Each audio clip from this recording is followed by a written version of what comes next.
Hello friends, मैं आपका doctor Pankaj Chaturvedi, dermatologist from new Delhi.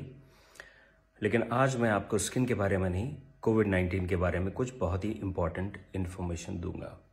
जैसा कि आप जानते हैं कि कोविड की वजह से हज़ारों की तादाद में लोग प्रतिदिन मर रहे हैं। केओटिक माहौल है हर जगह, ऑक्सीजन नहीं है, बेड्स नहीं है, हेल्थ सिस्टम क्रैश कर चुका है। लोगों को समझ में नहीं आ रहा कि वो करें तो करें क्या। मैं आपको कुछ ऐसी इंपॉर्टेंट इन्फॉर्मेशन दूंगा जो किसी की लाइफ सेव करने में बहुत ही हेल्पफुल होगी। सबसे पहले ये समझिए कि ये बीमारी किस तरह की है। कोविड-19 एक नॉर्मल डिजीज़ नहीं है, ये बहुत ही वियर्ड डिजीज़ है जिसके 2 फेजेस होते हैं, फेज़ 1 एंड फेज़ 2। फेज़ 1 होता है पहले 6 दिन का, फेज़ 2 होता है दूसरे 6 दिन का। 12 दिन की डिजीज़ है, first 6 days and second 6 days. आपके लिए ये बहुत ही इम्पॉर्टेंट है जानना कि जो कोविड में मोर्टेलिटीज़ हैं, जो लोगों की डेथ्स हो रही हैं, लोग वेंटिलेटर पे जा रहे हैं और जिनको ऑक्सीजन की ज़रूरत पड़ रही है, वो फर्स्ट 6 डेज में नहीं पड़ती, वो सेकेंड 6 डेज में पड़ती है। This Covid is dangerous in the second phase, not in the first one. तो अगर आप टाइमली आइडेंटिफाई कर लें कि आपका ये जो सेकेंड फेज है कब शुरू हो रहा है और टाइमली अगर आप ट्रीटमेंट शुरू कर दें तो आप उस ऑक्सीजन वाले फेज में जाने से बच सकते हैं। तो सबसे पहले जिस दिन आपके सिम्टम्स शुरू होते हैं कोविड के, fever, body ache, diarrhoea, loss of smell, loss of taste, या जिस दिन आपकी रिपोर्ट पॉजिटिव आती है, दैट इज डे 1, तो फर्स्ट 5 डेज आप नॉर्मल मेडिसिन लेंगे, doxycycline, azithromycin, ivermectin, vitamin C, zinc, Fabiflu. इसमें अपनी डाइट पे फोकस करें, हाइड्रेट करें और रेस्ट करें। इसमें आपको पैनिक होने की ज़रूरत नहीं है। आपको केयरफुल रहना है जिस दिन आपका 6th डे है और 7th डे है। 6th एंड 7th डे से आप केयरफुल हो जाएंगे और अगले 1 हफ्ते तक you will be very very careful, because इसी फेज में कॉम्प्लिकेशंस बिल्डअप होते हैं और इसी फेज में लोगों की डेथ्स होती है। 6th डे आप एक CT स्कैन कराएंगे चेस्ट का और एक टेस्ट आप कराएंगे इन्फ्लेमेटरी मार्कर्स का, जिसमें CRP सबसे इंपॉर्टेंट है। कुछ और भी टेस्ट हैं जैसे डी डाइमर और इंटरल्यूकिन 6, अगर करा लें तो बेटर है, और कंप्लीट ब्लड काउंट। अब इनका रोल क्या है? इनका रोल ये है कि अगर 6ठे दिन आपका CT स्कैन माइल्ड है तो इसका मतलब ये है कि आपकी जो डिजीज़ है वो आपको ज़्यादा ट्रबल करने वाली नहीं है। अगर आपका CRP लेवल बहुत माइल्ड है, नॉर्मल है या रेज्ड ज़्यादा नहीं है, इसका मतलब ये कि आपकी बॉडी में जो इन्फ्लेमेशन बिल्डअप हो रहा है वो ज़्यादा नहीं बिल्डअप हुआ है और आपको पैनिक होने की ज़रूरत नहीं है। Of course you have to be careful, but panic mode में जाने की ज़रूरत नहीं है। लेकिन अगर आपका CT स्कैन शो कर रहा है कि आपके चेस्ट में लंग इन्वॉल्वमेंट मॉडरेट है या सिवियर है और आपका CRP लेवल भी बढ़ा हुआ है, that means you will be in trouble after few days. इसलिए आपको बहुत ही केयरफुल रहना है।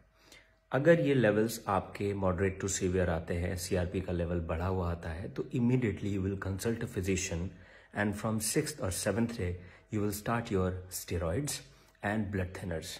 ये 2 चीज़ें हैं जो पेशेंट की जान बचाती हैं, अगर टाइमली आप स्टेरॉइड शुरू करें और टाइमली ब्लड थिनर्स शुरू करें।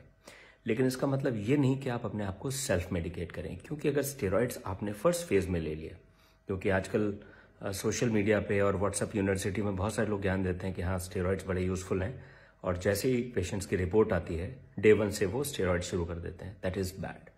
अगर आपने स्टेरॉइड्स फर्स्ट फेज में लिए, they will be dangerous for you, because उस वक्त वायरस रेप्लिकेट कर रहा होता है और उस वक्त अगर आप स्टेरॉइड्स ले लें फर्स्ट 5 to 6 डेज में, दे विल बी हार्मफुल। तो जो भी मेडिकेशंस लेने हैं वो अपने फिजिशियन और अपने डॉक्टर की एडवाइस पे ही लेने हैं। तो 6th और 7th day are very crucial. अगर टाइमली आपने ब्लड थिनर्स एंड स्टेरॉइड्स शुरू कर दिए, आपके प्रॉब्लम में आने के चांसेस काफ़ी हद तक कम हो जाएंगे। अब मेजर इशू क्या है? हमारा कॉमन टिपिकल इंडियन माइंडसेट कि जैसे ही हमारा 5वें दिन फीवर कम होता है, हमें लगता है वी आर फाइन, हम ठीक हो गए। शुरुआत के 5 दिनों में हम हर 3 घंटे में अपना ऑक्सीजन लेवल चेक करते हैं, लेकिन 5th डे जब हमारा फीवर नॉर्मल हो जाता है, we throw away our oximeter, हमें ध्यान नहीं रहता कहाँ रखा हुआ है, and we forget to measure any kind of oxygen saturation, right? Of course fever comes down, 5th, 6th, 7th day कुछ नहीं होता, 8th डे भी कुछ नहीं होता, 9th day suddenly person starts feeling shortness of breath, weakness, कई लोग फेंट हो जाते हैं, कई लोग ब्लू पड़ने शुरू हो जाते हैं, क्योंकि that is the time when the oxygen dips suddenly.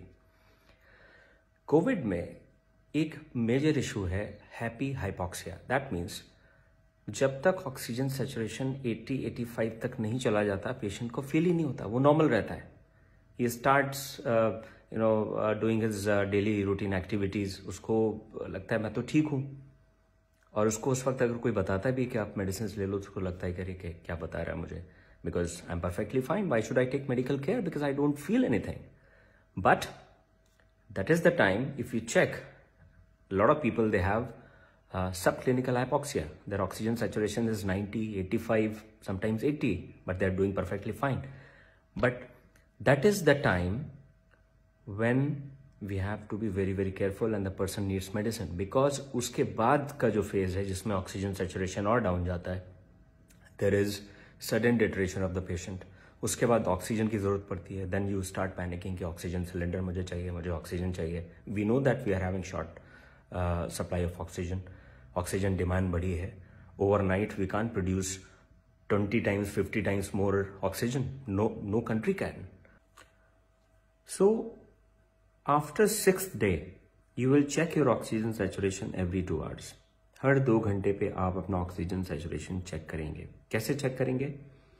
Right hand, या अगर आप लेफ्ट हैंडेड पर्सन है तो आपका लेफ्ट हैंड, उसकी मिडिल फिंगर, और वो भी तब जब ये मूव ना कर रही हो। तो इसको आप स्टेबल पोजीशन में रखेंगे, ऑक्सीमीटर लगाएंगे और कोशिश करेंगे कि इसमें कोई मूवमेंट ना हो। उस वक्त आप अपना ऑक्सीजन सैचुरेशन चेक करेंगे। उसके बाद आप वॉकिंग पोजीशन में भी अपना सैचुरेशन चेक करेंगे, जिसको बोलते हैं 6 मिनट्स वॉक टेस्ट। आप ऑक्सीमीटर लगाएंगे, 6 मिनट्स के लिए वॉक करेंगे और उसके बाद देखेंगे कि आपका ऑक्सीजन सैचुरेशन कितना है। इट शुड नॉट फॉल 5% और मोर देन दैट। अगर आपका ऑक्सीजन सैचुरेशन वॉक करने के बाद 5% डाउन जा रहा है, that means your lungs are affected and you have to be extremely careful and seek medical attention. अगर आपका बैठे हुए ऑक्सीजन सैचुरेशन 90 आ रहा है, लेकिन आप वॉक कर रहे हैं, उसके बाद वो 85 हो जाता है, that means your lungs are affected. तो इस चीज का भी आपको बहुत ध्यान रखना है। So we have to avoid that situation.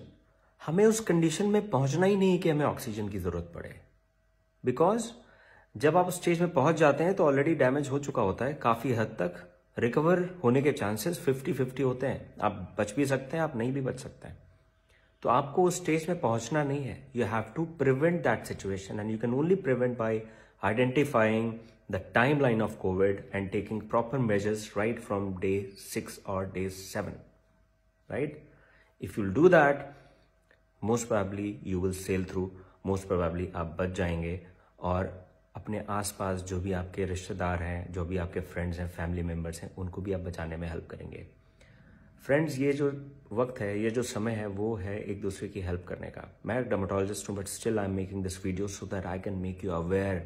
Most of the people who are suffering right now, they are suffering because they couldn't take timely measures, क्योंकि उनको पता नहीं था कि प्रॉब्लम 6-7 डे से शुरू होती है। They thought that 4 or 5 days fever was there and after that they became perfectly fine. 5वें दिन फीवर चला गया, मैं तो ठीक हो गया। Because of this, they don't know. Please educate them, okay? And do not ignore your symptoms. Consult a physician. Online consultation कर सकते हैं। Standard guidelines हैं कोविड केयर के।